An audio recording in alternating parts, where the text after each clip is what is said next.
Et quand la tristesse arrive, je sais tu es là, toujours près de moi. Bonjour, bienvenue à votre émission La Victoire de l'amour. J'espère que vous allez bien aujourd'hui. Aujourd'hui, je suis entouré de femmes dans cette émission.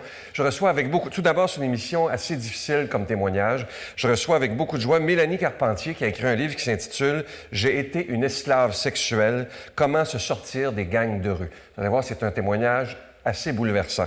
En chanson, alors je sais que vous allez être content à la maison. Elle nous fera 2 chansons. Guylaine Tanguay sera avec nous. Et l'homélie sera faite par notre amie Brigitte Bédard. Bonjour, Mélanie. Bonjour. Merci d'être là. On va reculer dans le temps, si tu veux. OK. Ta vie a commencé, ça a été assez difficile. Tu as été agressée sexuellement, abusée, je veux dire, quand tu étais jeune. Oui. Ça a commencé comme ça. Oui, ça, des petits attouchements. Ouais. Et ensuite, accident de voiture. Comment ça s'est passé? Parce que tu dis dans la recherche que tu étais presque morte d'un accident de voiture. Mais je traversais la rue sur la lumière jaune, puis la lumière jaune, elle a changé rouge, puis je me suis fait taper, j'étais en bicyclette par une voiture. Puis ma bicyclette, ils ont accroché le bout de ma roue, j'ai fait une culbute, j'ai fait toutes les parties de la voiture jusqu'à temps de tomber dans la rue, mais tout en étant frappée sur la tête. Donc ça a donné une commotion cérébrale, la mâchoire fracturée, j'étais paralysée, traumatisme crânien, et ainsi de suite. Ouais, j'ai dû réapprendre à marcher à 12 ans. Oh là là. Qu'est-ce qui fait qu'à 17 ans, on est dans les gangs de rue? Comment ça arrive? Ça, c'est une question qu'on se pose toujours. Bien, moi, c'est à 12 ans que j'ai commencé à me tenir avec eux. C'était un sentiment d'appartenance. Ils répondaient à mes besoins identitaires qu'à l'époque j'avais. Donc, dans les années 90, début des années 90, les gangs de rue, c'était davantage une communauté ethnique qui s'opposait à une société d'accueil qui les accueillait pas comme il faut. Donc, pour moi, ça répondait à un besoin de sécurité, d'appartenance, un besoin de me sentir valorisée. Donc, j'ai cheminé auprès d'eux entre mes entrées et sorties des centres jeunesse, bien sûr. Ça veut dire que vraiment toute ton adolescence a été très difficile, là. Oui, mais l'adolescence, c'est zéro à côté de... À côté du reste. À côté du reste. À 18 ans, à cause, t'es dans les gangs de rue, tu deviens danseuse nue. Oui, mais j'ai été... On dit que la réalité d'un individu correspond à ce qu'il en connaît. Moi, tout mon entourage dansait, où les gars ils étaient des proxénètes, où c'était des réseaux de prostitution, des vendeurs de drogue, des meurtriers. Donc, ce milieu-là est devenu un milieu que je me suis approprié. Je trouvais ça normal. Mais pour en arriver à ce que je trouve ça normal, j'ai été violée, j'ai été déshumanisée, j'ai été battue, on m'a tiré dessus. Donc, à un moment donné, je veux dire, cette vie-là, c'était quelque chose qui était vraiment normal pour moi. Puis moi, à la base, je suis quelqu'un qui croit beaucoup en Dieu. J'étais à l'église, je servais la messe, j'allais à l'église avec ma grand-maman et tout, mais après mon accident, j'ai tellement été victime d'intimidation et de rejet que je me suis dit, si Dieu, il m'aime, il me permettrait pas de vivre une vie comme ça. Donc, j'ai mis comme Dieu de côté pendant un bout de temps. Sauf que quand il y a quelque chose de beau qui arrivait dans ma vie, la première chose que je disais, c'est merci Seigneur. Malgré la vie que tu faisais. Malgré la vie que après, j'avais. comment il faut pas juger. À chaque fois qu'il y a quelque chose qui se passait de bien, j'étais comme merci Seigneur.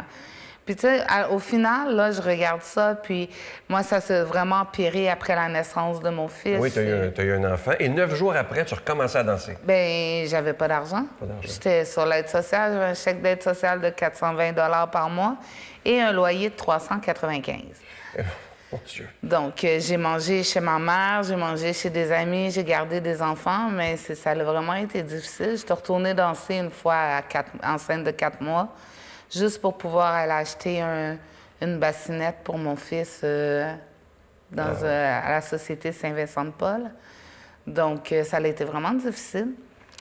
C'est plus quand mon fils est né que ça c'est vraiment l'emprise des gangs ont vraiment eu une grande répercussion dans ma vie et que là, on m'a réduit à l'esclavage sexuel. Parce qu'avant, j'étais plus une indépendante, une aventureuse. Oui, j'ai été victime d'exploitation sexuelle. Oui, ils m'ont amenée à faire ça de ma vie. Mais j'avais quand même une certaine liberté. Ils ont une emprise, là, quand même. Parce que je finissais toujours par me sauver. Sauf que les derniers, j'ai pas réussi à me sauver. Puis ça a vraiment été... Il y a eu un élément déclencheur. On va faire attention aux mots qu'on va dire. Oui, bien sûr. Raconte-nous ça, parce que ça glace le sang, je vous le dis, là. Et tu es encore vivante. Alors, qu'est-ce qui s'est passé, là, en gros? C'est tellement dur de le dire en gros quand tu connais la vraie version. Mais j'avais été invitée à faire un party de motards dans des bunkers. Puis je suis arrivée en retard. Donc, il restait juste les gars du gang qui étaient là. Ils m'ont demandé de leur faire chacun des faveurs sexuelles. Puis, au milieu de j'essayais de déplacer les vêtements pour être plus à l'aise. Puis, il y a une arme, il y a un revolver qui est tombé sur ma jupe. J'ai penché mes yeux, j'ai regardé l'arme, j'ai regardé le gars, j'ai fait comme « Enlève-le de là ». Il dit « Enlève-le, toi ». Je dis « Est-ce que tu penses que moi, je vais mettre mes empreintes digitales sur ton arme? » Je dis « No way, là ». Fait qu'il excusez-moi. Donc, il a pris l'arme, il s'est assis dessus et j'ai dû continuer à le satisfaire. Tout le long que l'arme était pointée en ma direction, la seule chose... Il y avait l'arme sur toi, là. Oui. La seule chose que je pensais, c'est si la balle à part, qu'est-ce qui va arriver? OK, bien, si la balle à part, ils vont m'amener à l'hôpital. Non. Tu as vu trop de monde se faire tirer, trop de monde mourir, ils vont pas t'amener à l'hôpital, Mélane. Là. Tu vas finir dans un container. OK. Mais si ma vie, elle s'arrêtait aujourd'hui, qu'est-ce que j'aurais laissé comme message sur la Terre? Comment j'aurais fait de ce monde un monde meilleur? Et à ton fils aussi. De quoi se souviendrait-on de moi? Quel message j'aurais donné à mon enfant? Il aurait dit, ma mère, c'était une droguée, c'était une prostituée, elle n'a jamais été là, parce que j'ai fait comme tout ce que je pouvais avec ce que j'avais, avec les outils que j'avais. Donc, pour moi, ça a été vraiment déterminant. Je me suis sauvée de là. Puis, grâce à une opération policière qui n'avait aucun lien avec l'exploitation dont j'étais victime, j'ai été très chanceuse de ne pas les croiser pendant quelques années. Ah oui? Ils étaient bien au chaud et bien nourris dans leur cellule. Alors, est-ce que ça a été le moment déclencheur, justement, de ce contact avec Dieu? Pour moi... Tu t'es pris dans ta misère, là. Quand je suis partie de là, premièrement, quand tu veux sortir de ce milieu-là puis que tu connais pas d'autre chose, là, j'avais pas d'études, j'avais rien d'autre. Donc, j'étais encore, tu sais, je touchais encore au travail du sexe, j'essayais de m'en sortir, mais à un moment donné, j'ai réalisé que ça, sans consommation, je ne pouvais pas. Non, c'est ça. Donc, j'ai fait une thérapie, puis j'ai demandé à Dieu qu'il m'aide. Puis, bon, il y a eu les 12 étapes et tout, puis les rencontres narcotiques anonymes et tout. Donc, ça a été... ça m'a vraiment fait beaucoup de bien. J'avais un ami qui est chrétien. Il m'a amené à l'église. Puis quand j'étais à l'église la première fois, on m'a dit la phrase qui a changé ma vie. On m'a dit, Mélanie, Dieu, c'est un Dieu d'amour. Ce n'est pas un Dieu de méchanceté. Dieu ne mettra jamais rien sur tes épaules que tes épaules ne puissent porter. Là, j'ai fait comme, wow! Mais si je regarde l'ensemble de ma vie, oui, il m'en est arrivé des choses comme vraiment incroyables, comme vraiment, vraiment incroyables. Je ne serais pas supposée d'être là encore aujourd'hui. Mais je suis encore là. Donc, il savait que j'avais la force de passer à travers. Donc, non seulement ça m'a permis de me sortir de ce milieu-là, mais là, je suis en voie d'adhérer à l'Ordre des criminologues. J'ai fondé un organisme. Ah oui, ça, c'est magnifique, là. J'ai écrit un livre, j'ai travaillé au Centre jeunesse de Montréal, au Service correctionnel du Canada. Donc, je veux dire, comme pour moi, ce que j'ai vécu, ma vie, elle est parfaite. Le chemin qui va me permettre d'arriver à mes objectifs est parfait dans son imperfection. Parce que le chemin avec les petites roches qu'il y a eu, là... Il y a eu des grosses roches, quand même. c'est des petites roches, parce que les grosses roches, le monde ne s'en sort pas. C'était c'était... Difficile. Difficile, mais je m'en suis sortie. Puis des fois, on me dit, est-ce que j'ai du regret? Bien, le seul regret que j'ai, c'est que la société soit pas plus ouverte à aider les victimes d'exploitation sexuelle. Mais pour ma part, est-ce que je peux avoir un regret d'avoir été sur l'instinct de survie? J'ai fait ce que j'ai pu pour m'en sortir. Ouais. Ça m'a permis d'être celle que je suis aujourd'hui. Il faut jamais désespérer de quelqu'un. Puis je suis vraiment heureuse. Puis pour de vrai, ma vie, à chaque matin, je me lève, Je fais de la méditation, je prie, je m'étire, puis je fais comme « Thanks God, ma vie est parfaite. » Alors que c'est tellement beau Tout ce qu'elle est dit, parfait. c'est que tu aurais tout pour te plaindre. Tu aurais tout pour jouer à la victime toute ta vie en disant « Regardez l'enfance que j'ai eue, comme blablabla. » Et tout le contraire. Depuis tantôt, tu dis que ta vie, elle est belle et parfaite. Ouais, tout est parfait. Ça veut dire que tu as vraiment rencontré Dieu. Là. Ça, Oui. c'est- Ben, si vous me suivez sur Facebook, c'est écrit dans tous mes statuts, ou presque. Tout est parfait. Et là, maintenant, tu es à l'université en criminalité. En criminologie, oui. En criminologie. En criminalité. Tu as fondé L'université de criminalité, Ouais, ouais. c'est en prison. Je vais pas aller là. en criminologie. Et tu as fondé une maison qui s'appelle la Maison de Mélanie. Oui. Qu'est-ce que c'est exactement? La Maison de Mélanie, ça vient en aide aux victimes d'exploitation sexuelle. Le vrai terme, c'est de la traite humaine à des fins d'exploitation sexuelle. C'est un sujet dont on n'entend pas souvent parler. Non, c'est Les gens ne reconnaissent pas que les victimes en sont, puisque les victimes elles-mêmes ne se reconnaissent pas en tant que victimes. Puis pour bien comprendre, on peut retourner un peu dans l'historique de la violence conjugale. Avant les années 70, une femme ne pouvait pas porter plainte contre son mari pour une agression physique, sexuelle ou quelconque. Donc, c'est juste reconnu depuis les années 70, puis on voit encore des préjudices par rapport à ça. La traite humaine à des fins d'exploitation sexuelle, ou la traite humaine tout court, a été reconnue dans le Code criminel du Canada en 2003 suite à la signature du protocole de Palerme en Italie. Donc, c'est vraiment récent. Ça existe vraiment, on s'en rend pas compte. Hein. C'est parce que si les services de police d'ici comparent l'exploitation sexuelle à celle qu'il y a en Thaïlande, en ce qui concerne les enfants, c'est parce qu'il y a beaucoup de choses qui se disent pas ici, là. Je veux dire, des victimes, là, il y en a vraiment beaucoup. Des services, il y en a pas beaucoup. Puis, se faire reconnaître qu'on est un service. Nous, on est un organisme de bienfaisance. OK. On a notre numéro de charité Du gouvernement. là. oui, voilà, du gouvernement canadien. On peut y mettre des reçus d'impôts pour les dons de charité et tout. Puis, c'est un long processus, faire sa place et tout. Puis, aller chercher vraiment des partenaires. Mais Et là, vous accueillez, c'est surtout de l'écoute, la Maison de Mélanie, c'est quoi? c'est de l'écoute, c'est de l'accompagnement, c'est de donner de l'argent, des dons, des fonds d'urgence pour les victimes. Des fois, j'ai des appels, puis elle me dit, écoute, c'est comme, je veux pas aller travailler, ça me tente pas, je veux vraiment pas le faire, mais là, mon chum est parti avec mon argent, j'ai rien pour manger, ou, tu sais, faudrait que je prenne un taxi pour rentrer chez moi, je vais l'aider, si elle a rien à manger, je vais l'amener faire l'épicerie, tu sais, d'essayer de répondre belle mission, le plus... oui. Une très belle Puis mission. on ramasse le linge pour pouvoir les habiller et tout, puis... Belle mission. En tout cas, ça prouve, comme je dis souvent depuis plus de 21 ans, qu'il ne faut jamais être désespéré de quelqu'un. Regardez ce que cette femme est devenue.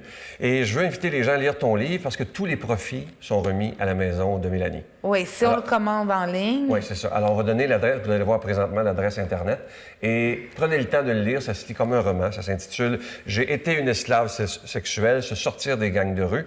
Et c'est aux éditions Béliveau Éditeur. Mais commandez-le en ligne et tous les profits seront donnés à la Maison de Mélanie. Merci d'être ce que tu es. Je vais t'offrir une belle chanson avec quelqu'un qu'on aime beaucoup, Guylaine Tanguay. Et ça va bien avec ton témoignage, avec tout ce que tu as vécu quand on n'a que l'amour. Merci beaucoup. Merci à toi.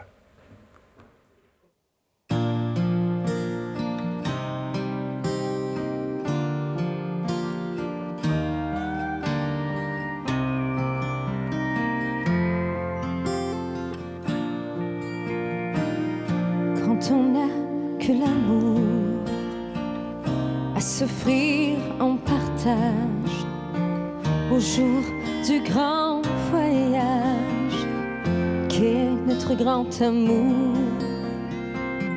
Quand on n'a que l'amour, mon amour, toi et moi, pour qu'éclate de joie chaque heure et chaque jour.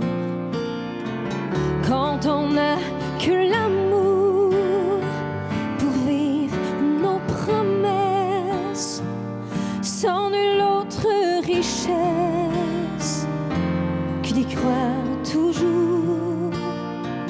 Quand on n'a que l'amour pour meubler de merveilles et couvrir de soleil, la laideur des faubourgs, quand on n'a que l'amour pour unique raison, pour unique chanson, unique secours.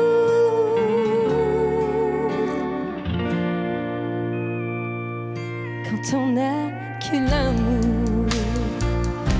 pour habiller le matin, pauvres et malandrins de manteaux de velours. Quand on n'a que l'amour à offrir en prière pour les maux de la terre, en simple troubadour. Quand on n'a que l'amour à offrir à ceux-là dont l'unique combat est de chercher le jour. Quand on n'a que l'amour pour tracer un chemin et forcer les destins à chaque carrefour. Quand on n'a que l'amour pour parler au canon et rien qu'une chanson pour convaincre un tambour. Alors, sans avoir rien que la force d'aimer, nous aurons dans nos mains amis le monde entier.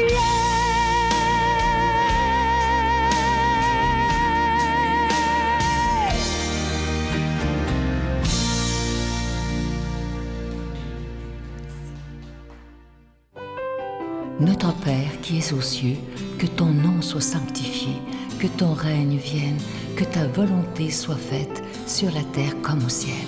Donne-nous aujourd'hui notre pain de ce jour. Pardonne-nous nos offenses comme nous pardonnons à ceux qui nous ont offensés.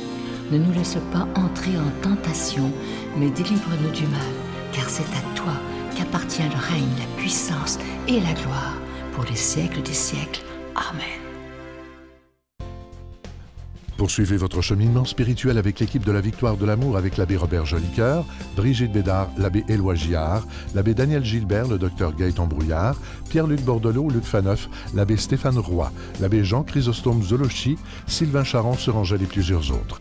Du lundi au vendredi à 5h15 et le samedi à 5h45 sur le réseau TVA et à l'heure qui vous convient avec notre application gratuite sur vos tablettes ou téléphones intelligents et aussi sur notre site web. Une belle façon de commencer sa journée dans la joie et la sérénité. Aujourd'hui, je prends le temps de solliciter votre aide pour le ministère de la Victoire de l'amour. C'est rare que je le fais ici en studio. Il n'y aura pas de cadeau en ce mois d'octobre et je vous explique pourquoi. C'est qu'on a eu un été assez difficile. Vous vous souvenez, pendant une partie de l'été, il y a eu cette possibilité de grève des postes et ça nous a fait mal, beaucoup mal même, et pas juste à nous, à beaucoup d'entreprises. Et ce mois-ci, c'est le mois du rosaire. J'ai le goût de vous dire, le plus beau des cadeaux qu'on peut se faire, c'est d'avoir cette émission tous les jours. Imaginez ça, c'est assez rare de nos jours. Tous les jours, une émission catholique sur l'ensemble du réseau TVA, sur les tablettes, sur les téléphones intelligents, sur YouTube. Bon, on est partout. Alors, je vous tends la main en vous disant, est-ce que vous allez accepter ce défi? Au bureau, ils ne veulent pas que je fasse ça. Ils disent, les gens ne donneront pas. Mais moi, je vous fais confiance. Et j'ai quelqu'un que j'apprécie beaucoup qui est avec moi, Brigitte Bédard. Ça va bien? Salut, Sylvain. Oui, j'ai voulu t'inviter parce que tu es une bonne collaboratrice depuis plus d'1 an et demi maintenant. Et tu vois comment ça roule, comment c'est... Oui, comment parfois c'est difficile, mais on vit de la providence. Oui. Oui, je viens vous solliciter, moi aussi, vos dons, votre générosité, parce que la Victoire de l'amour, c'est une œuvre de charité. Moi, j'ai appris ça en arrivant ici. Je sais que Sylvain, il parle beaucoup d'argent, puis tout ça, mais moi, j'ai le goût de vous parler que c'est important que vous donniez, parce que sinon, on ne peut pas survivre. Puis vraiment, on vit de providence. Alors, j'ai confiance, moi aussi, que vous allez donner généreusement en ce mois d'octobre. Ouais. Et peut-être pour ceux qui écoutent pour la première fois, vous savez qu'on ne vous demande pas des dons comme ça pour rire, c'est qu'on doit payer pour être à la télévision, pour la production, la diffusion. Mais ce qui est magnifique, c'est que ça fait plus de 21 ans que des milliers de personnes ont dit « ça vaut la peine de mettre la main dans nos poches et de dire « nous, on va faire quelque chose pour la parole de Dieu afin qu'elle soit annoncée ». Alors, je vous donne l'adresse, la Victoire de l'Amour, casier postal 120, succursale Boucherville à Boucherville, le J4B 5E6, je vous la redonne, la Victoire de l'Amour, casier postal 120, succursale Boucherville à Boucherville, le J4B 5E6. Également par téléphone, par carte de crédit dans le 514-523-4433, 523-4433 ou sans frais le 1-888-811-9291, 1-888-811-9291 et notre site Internet, le www.lavictoiredelamour.org. Je vous fais confiance. Merci de donner des mains à la Providence. Mon Dieu, donnez-moi la sérénité d'accepter les choses que je ne peux changer, le courage de changer les choses que je peux et la sagesse d'en connaître la différence. Amen.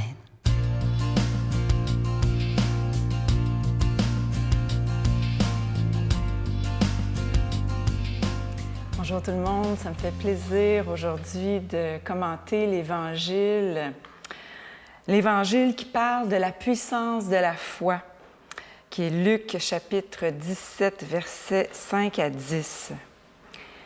Les apôtres dirent au Seigneur, « Augmente en nous la foi. » Le Seigneur leur répondit, « Si vous aviez de la foi, gros comme une graine de moutarde, vous auriez dit à l'arbre que voici, « Déracine-toi et va te planter dans la mer, et il vous aurait obéi. » Lequel d'entre vous, quand son serviteur aura labouré ou gardé les bêtes, lui dira à son retour des champs, « Viens vite prendre place à table », ne lui dira-t-il pas plutôt, « Prépare-moi à dîner, mets-toi en tenue pour me servir, le temps que je mange et boive. Ensuite, tu mangeras et boiras à ton tour. » Va-t-il être reconnaissant envers ce serviteur d'avoir exécuté ses ordres? De même, vous aussi, quand vous aurez exécuté tout ce qui vous a été ordonné, dites, « Nous sommes de simples serviteurs, nous n'avons fait que notre devoir. » Acclamons la parole de Dieu. Alors, qu'est-ce qu'il nous dit, le Seigneur? Le Seigneur, il nous fait comprendre que quand on est chrétien et qu'on fait ce qu'on a à faire, c'est pas comme, mettons, un athlète qui travaille fort pour avoir une médaille. Bien, il va mériter le travail qu'il a fait. Il va travailler fort pour obtenir cette médaille. Ou un élève, encore, qui travaille fort, bien, c'est pour obtenir son diplôme, ou réussir son année. Mais quand on est chrétien, l'idée, le but, c'est pas la réussite. Le but, quand on est chrétien, quand on suit Jésus, hein, être chrétien, c'est ça, quand on suit Jésus, le but, c'est le devoir, c'est l'obéissance. Alors, c'est peut-être moins gratifiant, n'est-ce pas? Alors, il ne faut pas s'attendre à obtenir des reconnaissances. C'est ça qu'il nous dit. Il dit, est-ce qu'on doit vous féliciter d'avoir fait votre job? Ben non, on ne doit pas nous féliciter. Il faut répondre, ben j'ai juste fait ce que tu m'as demandé. J'ai juste fait ce que je devais faire. Puis aussi, il ne faut pas s'attendre à obtenir la réussite de notre travail. Hein? On sait que si on travaille en paroisse ou si on essaye d'aider quelqu'un, bien des fois, on le sait qu'on ne voit pas nécessairement l'aboutissement de l'aide qu'on a apportée. On ne verra pas nécessairement le résultat. Bien, c'est que le résultat ne nous appartient pas. On doit travailler pour le Seigneur parce que c'est notre devoir comme disciples, notre devoir d'aimer. Oui, c'est un service, mais en même temps, c'est un service qu'on fait dans la foi. Alors, c'est pour ça que les apôtres, ils demandent, bien, augmente en nous la foi. Bien, augmente en nous la foi, qu'est-ce que ça veut dire? Augmente en nous la confiance. Parce que sans cette foi-là, tout le travail qu'on accomplit, bien, on sent qu'on n'est pas capable. C'est comme sans toi, Seigneur, on ne peut rien faire. Puis il le dit ailleurs, Jésus, que sans moi, vous ne pouvez rien faire. Alors cette foi-là, c'est une foi qui nous donne une certaine maîtrise des choses, qui nous donne une puissance. Il dit, si vous l'aviez gros comme ça, là, vous prendriez l'arbre, là, puis dans la mer, tiens, comme ça. Alors, c'est une foi qui nous donne une certaine maîtrise de notre environnement. On peut penser, on peut réfléchir, on peut créer des choses. Ce n'est pas un service d'esclave, là. Non, non. C'est un service qui nous donne une maîtrise des choses, qui nous donne un certain pouvoir. Mais il faut toujours être conscient que ce pouvoir-là, cette maîtrise-là, vient du Seigneur. Ce n'est pas nous qui créons ça. C'est sa puissance, son pouvoir, puis on veut le faire pour lui. Alors, je demande au Seigneur de nous donner cette grâce. Je lui demande de nous bénir. Au nom du Père, du Fils et du Saint-Esprit. Amen. Je vous salue Marie, pleine de grâce. Le Seigneur est avec vous. Vous êtes bénie entre toutes les femmes, et Jésus, le fruit de vos entrailles, est béni. Sainte Marie, Mère de Dieu, priez pour nous pauvres pécheurs, maintenant et à l'heure de notre mort. Amen. Avec une entrevue qu'on a eue comme aujourd'hui, c'est important de se rappeler que parfois on voit des gens qui ont des vies un peu bizarres, qu'on est porté à juger, mais vous avez vu la vie de Mélanie, c'est une femme extraordinaire maintenant. Elle s'est sortie de toutes ces choses difficiles dans sa vie.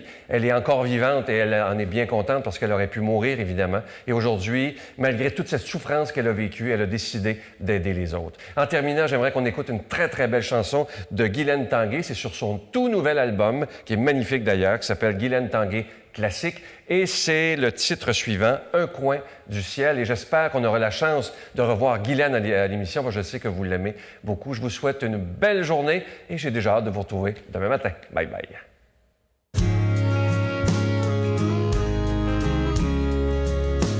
Un coin du ciel où l'on vivra tous deux, mon chéri.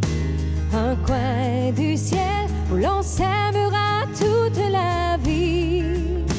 Mon cœur t'appelle et te réclame jour et nuit. Sois-moi fidèle, je t'aimerai toujours, mon joli. Je me souviens de ton premier baiser, mon amour. De ce baiser, mon cœur a juré sans retour. Oui, de t'aimer et de t'adorer tendrement. Chérie, c'était alors mon premier serment. Un coin du ciel où l'on vivra tous deux, mon chéri.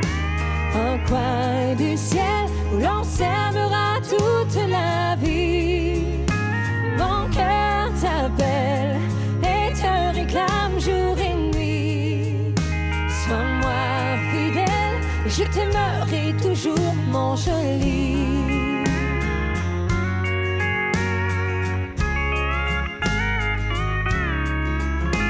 Les fleurs des champs refleurissent quand vient le printemps. Et les oiseaux chantent et volent dans les cieux gaiement. Mais pour un cœur qui aime, il n'y a pas de saison. Il bat sans cesse et trouve toujours le temps bon. Un coin du ciel où l'on vivra tous deux, mon chéri. Un coin du ciel où l'on s'aimera toute la vie. Mon cœur t'appelle et te réclame jour et nuit. Sois-moi fidèle, je t'aimerai toujours, mon joli.